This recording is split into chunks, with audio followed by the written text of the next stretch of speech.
कहानी की शुरुआत होती है एक यूनिवर्सिटी ग्रेजुएशन सेरेमनी को दिखाते हुए, जहां हम गांव नाम के एक लड़के को देखते हैं जो अपनी ग्रेजुएशन डिग्री हासिल करने के बाद काफी खुश था।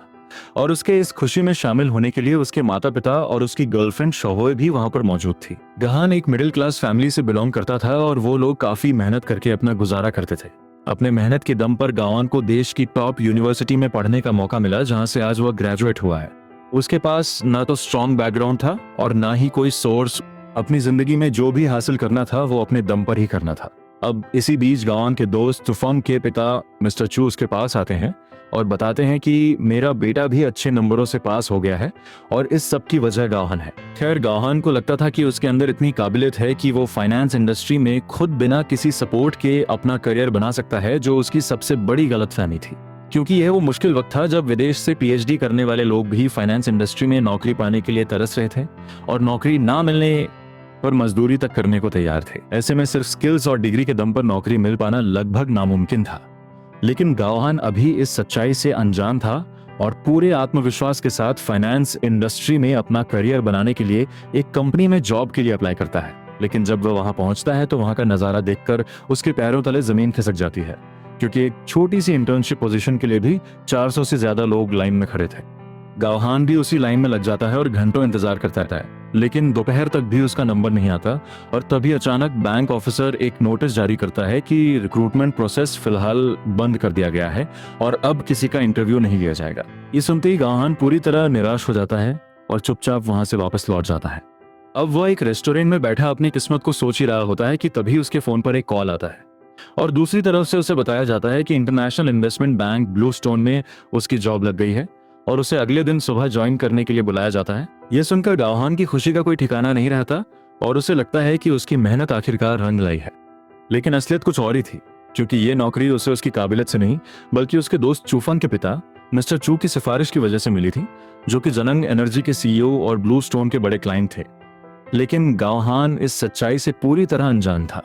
अगले दिन जब वह जॉब के लिए पहुंचता है तो कंपनी की एमडी ली हेलून उससे सीधा सवाल करती है कि उसका मिस्टर चू से क्या रिश्ता है, जिस पर वह सादगी से जवाब देता है कि उनका बेटा उसका दोस्त है और बस यही जवाब उसके लिए काफी होता है,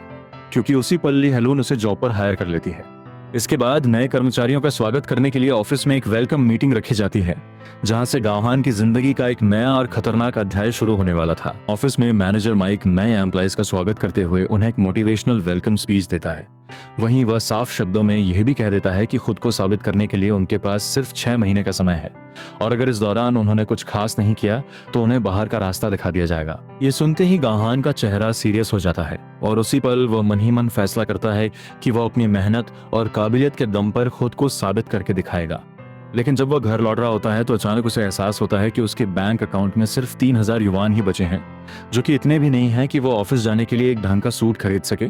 और ये सोचकर वो अंदर ही अंदर टूटने लगता है, क्योंकि बिना सूट के वह इस कॉर्पोरेट दुनिया में फिट नहीं बैठ पाएगा।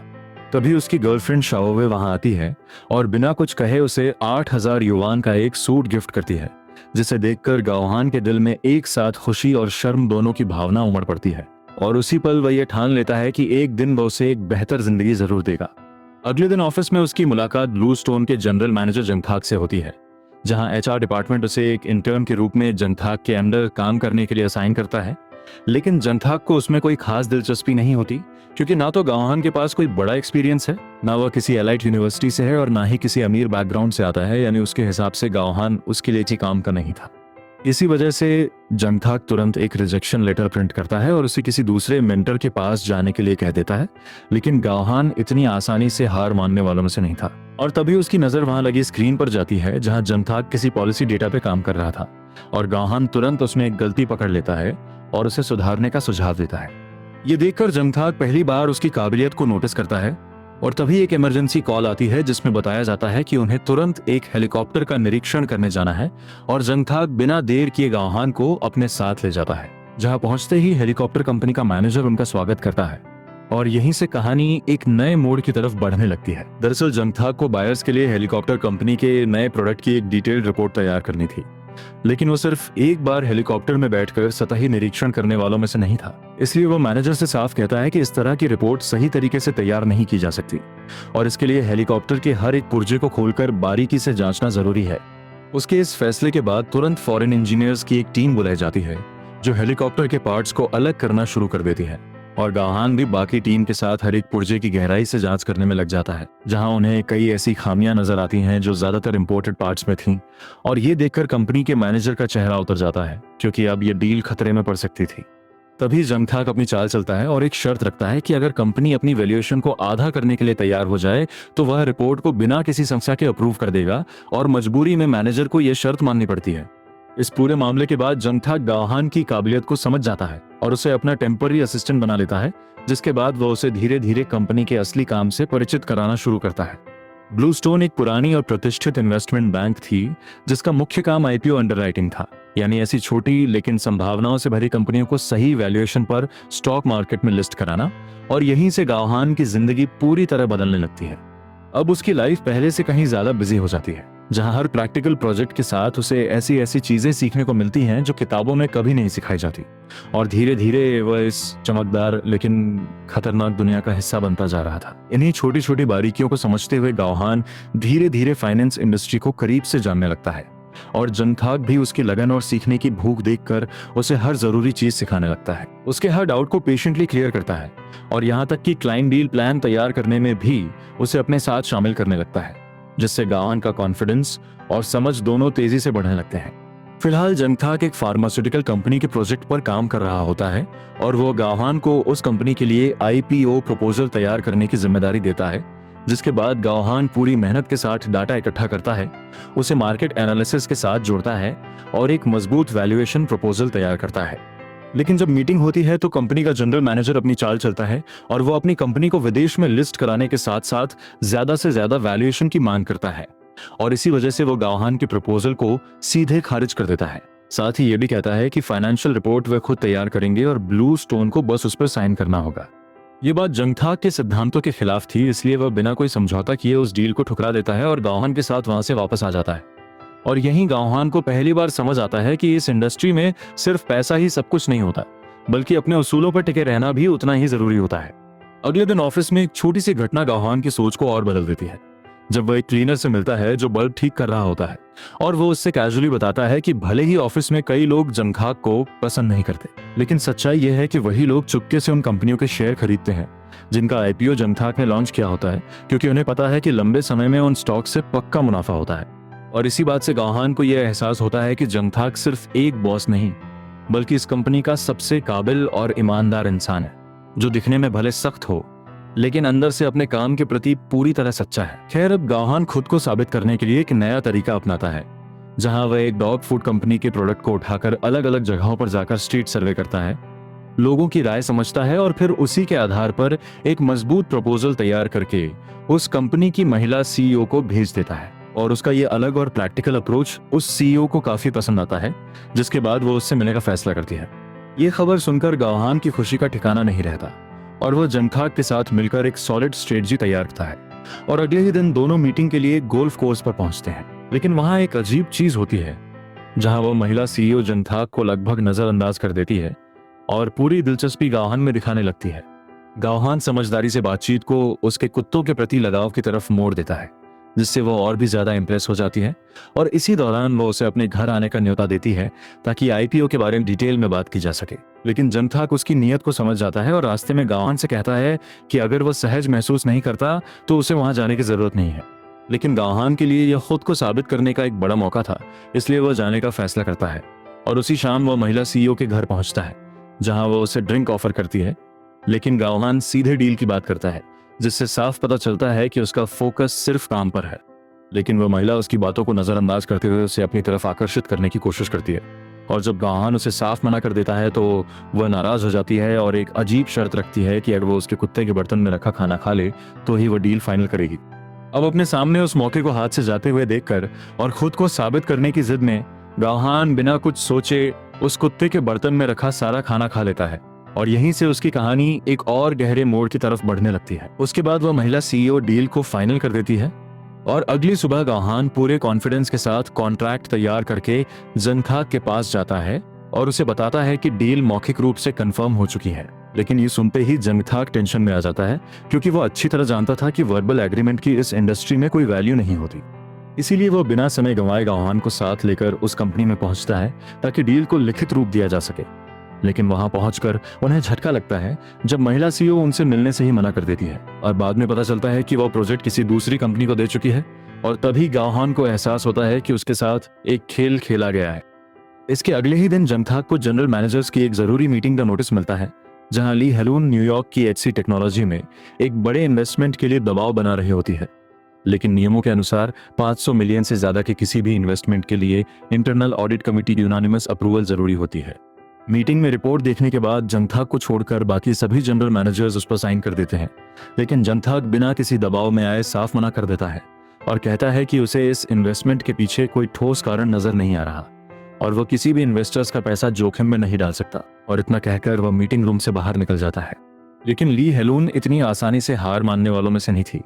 और वह तुरंत अपनी अगली चाल चलती है, जहां वह गावहान को लंच पर बुलाती है और बातचीत के दौरान धीरे धीरे उससे नजदीकियां बढ़ाने की कोशिश करती है। यहाँ तक कि उसकी काबिलियत की तारीफ करते हुए उसे ये एहसास दिलाती है कि वह सीनियर मैनेजमेंट लेवल का इंसान है। फिर वो उसे उसकी जिंदगी बदल देने का लालच देती है और उसके सामने एक डॉक्यूमेंट रखती है जो एचसी टेक्नोलॉजी की मार्केट रिसर्च रिपोर्ट होती है और कहती है कि अगर वो जंगथाक से इस पर साइन करवा दे तो बदले में उसे न सिर्फ ऑफिशियल अपॉइंटमेंट मिलेगा बल्कि प्रमोशन, बोनस और एक नई जिंदगी जीने का मौका भी मिलेगा। और यहीं गावहान के सामने एक ऐसा फैसला खड़ा हो जाता है जो उसकी पूरी जिंदगी की दिशा बदल सकता था। अब गावहान गहरी सोच में पड़ जाता है क्योंकि एक तरफ उसके सामने ईमानदारी का रास्ता था और दूसरी तरफ एक ऐसा मौका जो उसकी पूरी जिंदगी बदल सकता था।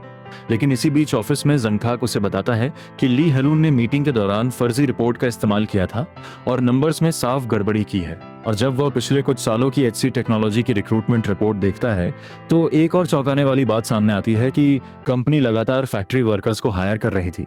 लेकिन एक भी टेक्निकल एक्सपर्ट को नहीं, जिससे साफ जाहिर होता है कि कुछ बड़ा खेल चल रहा है। इसीलिए जंगथाक गावहान को इस मामले की गहराई से जांच करने की जिम्मेदारी देता है।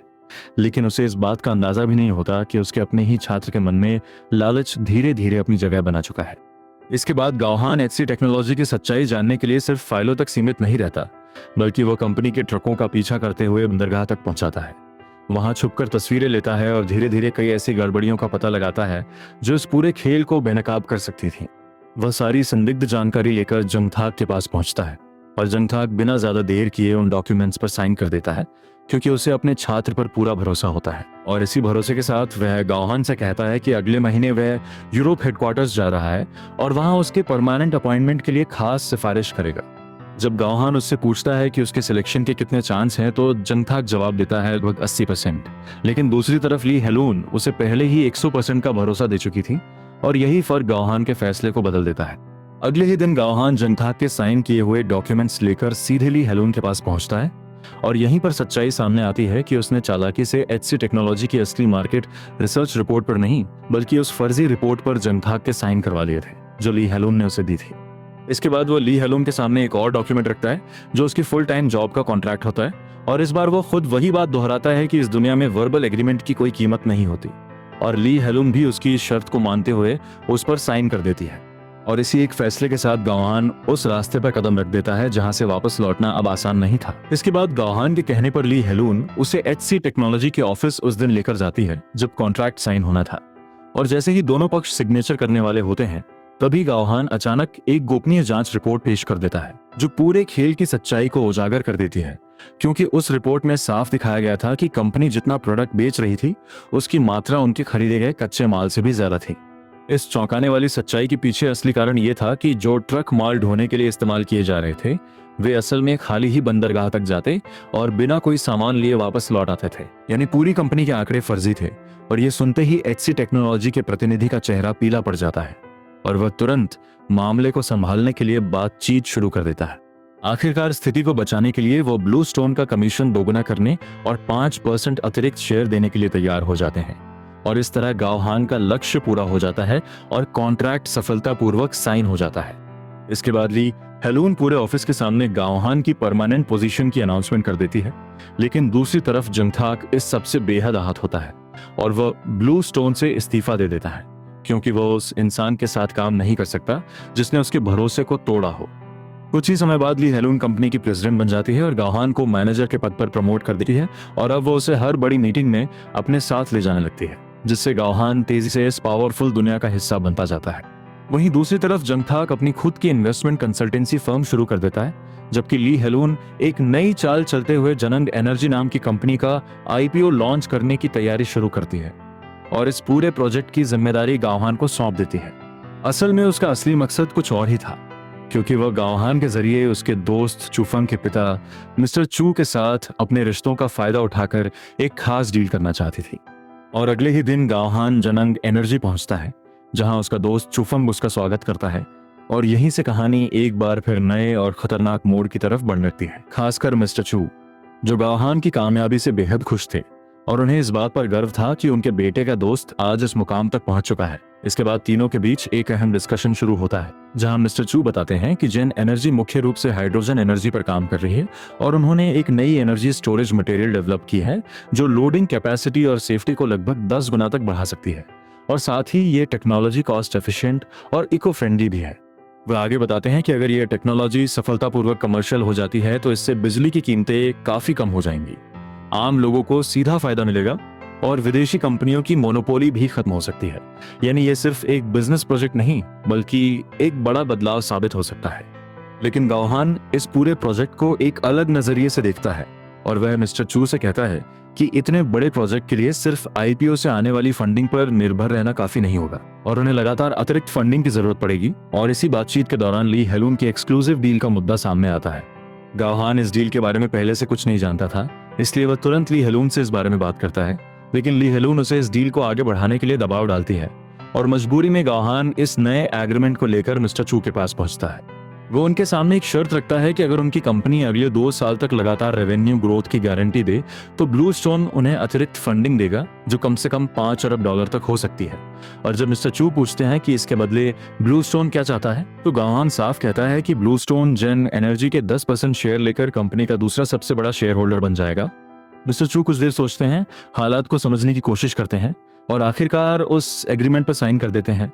बिना ये जाने कि वह धीरे धीरे एक ऐसे जाल में फंस चुके हैं जिससे निकलना आसान नहीं होगा। अब दूसरी ओर कहानी में एक बड़ा खेल शुरू होता है, जहां माइक न्यूरी नाम की एक कंपनी के साथ एक अहम मीटिंग करता है और यहीं पर असली साजिश सामने आती है, क्योंकि जेन एनर्जी जिस एडवांस एनर्जी स्टोरेज मटेरियल को डेवलप कर रही थी उसके लिए एक बेहद जरूरी कोर टेक्नोलॉजी की जरूरत थी, जिसे सेलेक्टिव सेमी परमिएबल मेम्ब्रेन कहा जाता है, और यही इस पूरे सिस्टम का सबसे अहम हिस्सा था। लेकिन न्यूरी ने पहले ही एक गुप्त चाल चलते हुए जेन एनर्जी के इसी कोर सप्लायर को खरीद लिया था, जिससे अब वह किसी भी समय इस मेम्ब्रेन की सप्लाई रोक सकती थी।